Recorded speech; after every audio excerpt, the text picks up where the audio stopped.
Welcome back again, everybody, from Tampa Bay. Got a pretty nice day out. I am back on the bike for the first time in over 2 weeks, and it's not because anything's been wrong with the bike. It's just been life getting in the way. I was away for a week on vacation for Thanksgiving out to Arizona, so of course didn't have the bike out there. And then we got back, and well, the back roof just decided, you know what? Now's the time when you guys have to fix me or do something, because it started to cave in. It was even beyond that center section that you saw me brace up with timber.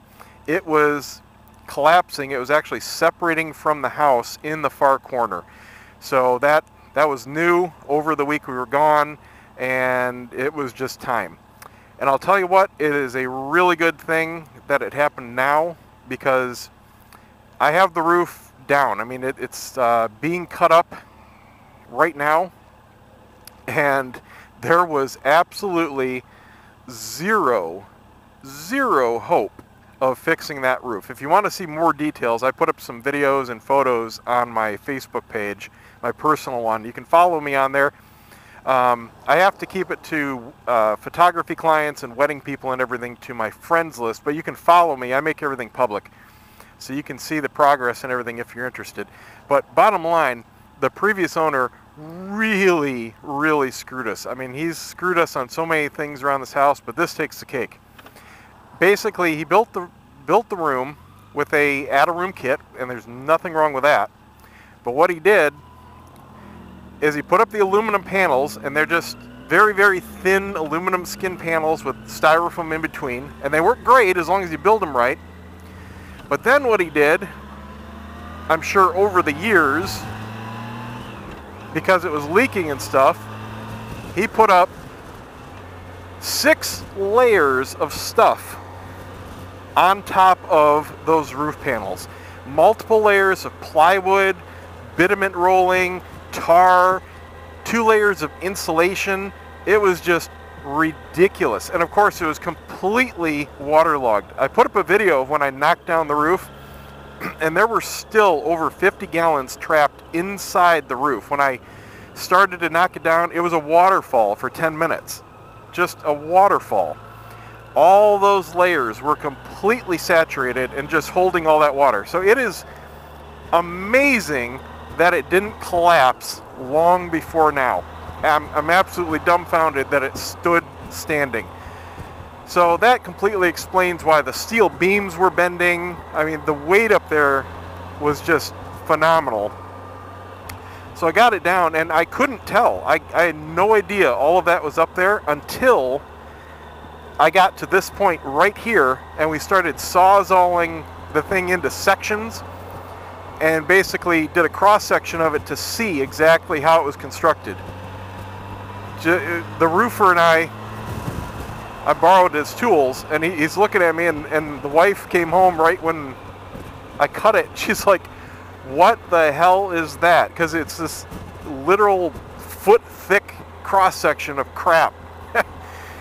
So, yeah, been doing all that.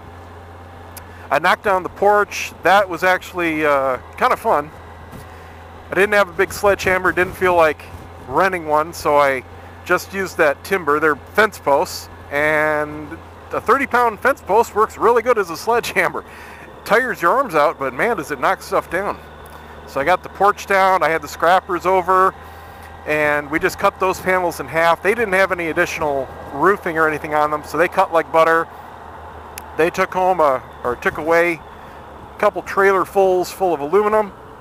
And they're going to come back for probably another 2 when we get all this stuff done. I'm running into problems right now because the large perimeter and lateral support beams, I can't use the Sawzall. So I've got a buddy who has access to one of those big gas-powered all-purpose cutting wheel things, you know, like they use for cutting open a car in an emergency. And he's going to come over with that, and that's going to make short work of the little bit we have left. And then I can call the scrappers back. I'll separate the roofing material. I've got the big bagster, which is the portable dumpster in the front lawn, and that'll be that. And then we can just clean up, paint the porch, and I can assemble the gazebo. I'm really looking forward to that. I'm also going to start, hopefully tonight, it's been raining the past couple days, I was going to do it the other day, start a new series here for you guys on Christmas lights. We have some very cool, very large Christmas lights displays all throughout this area in the Tri-County. There's a couple in Pasco, there's a bunch in Pinellas, and then there's a few in Hillsboro. There's a couple that I would really like to do, but I can't because they are the absolutely huge ones with, a million plus lights, and they're synchronized to music, and they do all the huge displays like you see on TV and stuff like that.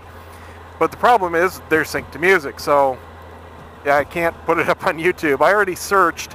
Of course they're using the traditional Trans-Siberian Orchestra tunes, which work really cool for Christmas lights and stuff like that. But YouTube does not allow monetization or use of those tracks. Basically, they will give all the credit and everything to Trans-Siberian Orchestra's publisher, which is completely understandable. So I will be skipping those. But there are some other really cool ones, like there's one at the State Fairgrounds over in Tampa by the Hard Rock Casino, and it's a drive-through display. And they got something like 2 million lights, and it's $20 per car load. I'm going to imagine they're going to charge me $20 on a bike too. And you drive through it, so there's tunnels of lights and all kinds of displays and everything, and it's kind of like going through one of those drive-through zoos, I guess. So that should be pretty cool. And there's another one I'm excited to go down to, and that's in the Florida Botanical Gardens in Largo, and that's in Pinellas County. And that's a walkthrough display, but apparently it's very well done. And I'm also excited to see that because I've got an engagement session that should be at that location next week. So that'll give me a cool chance to scope it out and show my clients, what it looks like. And of course it'd be some pretty cool shots for their engagement session, or at least I hope so. But there's a whole bunch of other ones, private estates. We've got some very large private estates around here that are doing Christmas displays, and they just ask for a little donation and stuff like that. So I'm going to check them out and get you guys a cool little series and see how that comes out. I'm on my way right now down to an appointment with one of my cigar clients. I do his photography, I do his design work, his website, and he's a friend of mine, Dave Blanco, and he is coordinating with me to do a custom cigar for my cigar website, TwoWheelObsession. And he says he's got some stuff down there for me to try. So I'm anxious to see that, give him a test, see if I like it. And if not, that means we'll have to go down to Nicaragua and custom blend something. That's okay if we have to, but if I can save a trip, I definitely want to. But bottom line, I have to absolutely love the cigar, and it's got to be something that will sell well and be very popular with my viewers. So that's going to determine what happens today. If I taste them and they just don't work, well, they don't work. No big deal. But they're all brand new, never released, and that fits my criteria for the cigar. I've had a lot of people want to do a custom TwoWheelObsession cigar, but all of them just want to slap a band on already existing cigar, and that's nothing special. That's what everybody else does. Or they'll take the same blend and just do a slightly different size. And that, big deal. I mean, that's nothing special. So I want to do a truly custom cigar, and he agreed to do that.